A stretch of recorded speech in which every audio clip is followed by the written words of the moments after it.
여러분은 혹시 동네를 걷다가 여기 카페였는데 없어졌네? 라는 생각을 해보신 적 있으신가요? 예전에는 카페가 문을 닫으면 며칠 지나지 않아 또 다른 카페가 들어왔습니다. 그런데 이제는 다릅니다.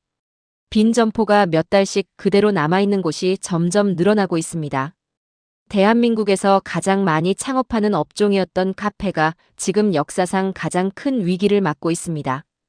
오늘은 서울에서 먼저 시작된 카페 붕괴의 현실과 앞으로 살아남을 카페는 어떤 곳인지 자세히 알아보겠습니다. 전국 최초로 카페가 줄어들기 시작했습니다. 통계가 시작된 이후 처음 있는 일입니다.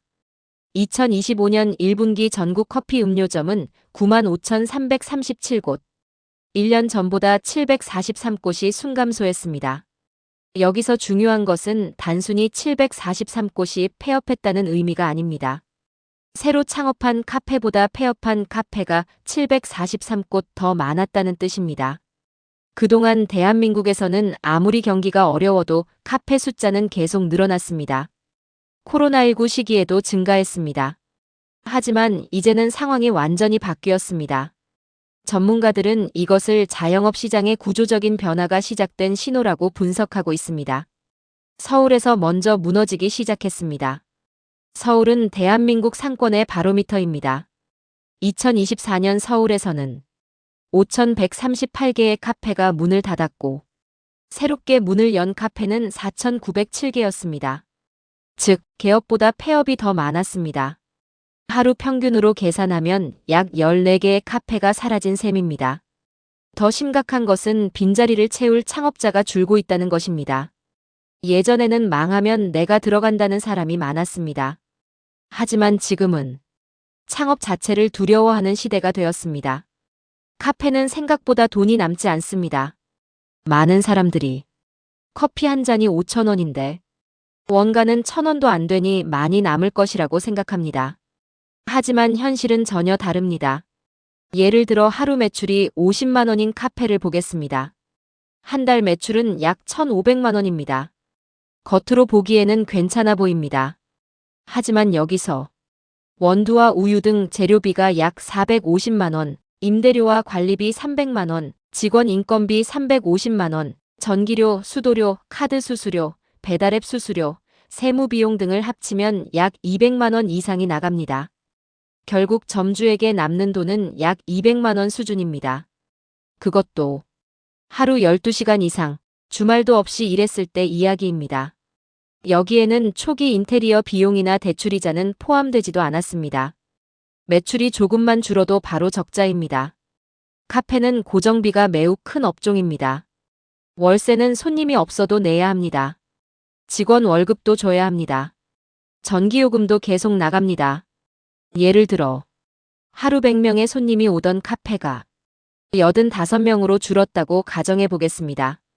손님은 겨우 15% 줄었지만 순이익은 거의 사라집니다. 이것이 바로 카페 폐업이 급증하는 가장 큰 이유입니다. 소비자도 달라졌습니다. 최근 몇 년 동안 가장 크게 변한 것은 소비자입니다. 예전에는 5,000원짜리 커피를 부담 없이 마셨습니다.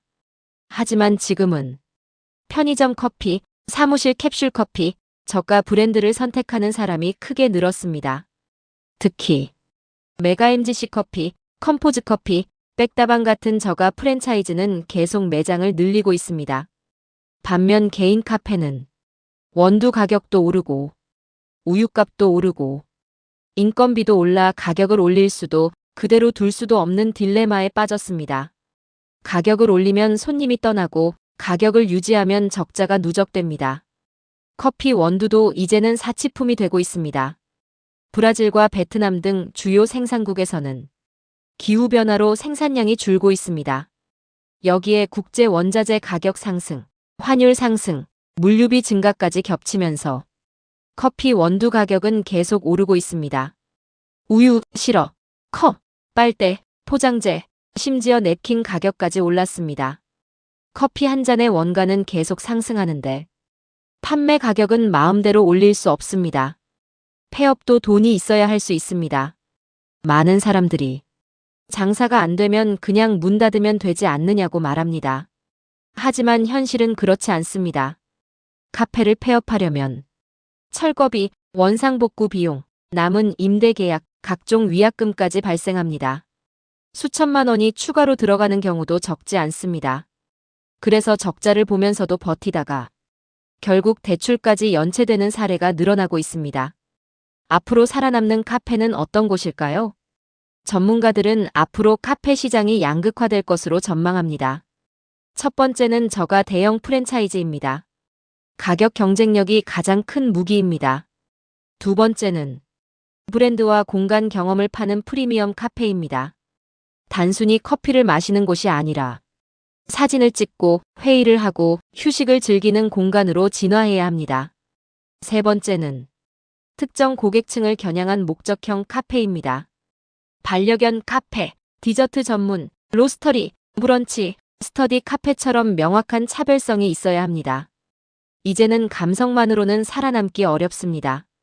숫자를 아는 사장이 살아남는 시대가 된 것입니다.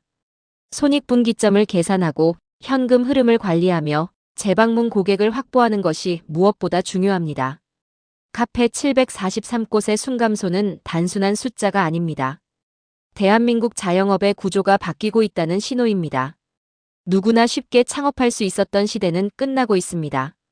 앞으로는 예쁜 카페가 아니라 돈 버는 구조를 만든 카페만 살아남는 시대가 될 것입니다. 여러분은 어떻게 생각하십니까? 카페 시장은 다시 살아날까요?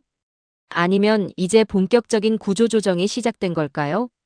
여러분의 의견을 댓글로 남겨주시고 도움이 되셨다면 좋아요와 구독도 부탁드립니다. 감사합니다.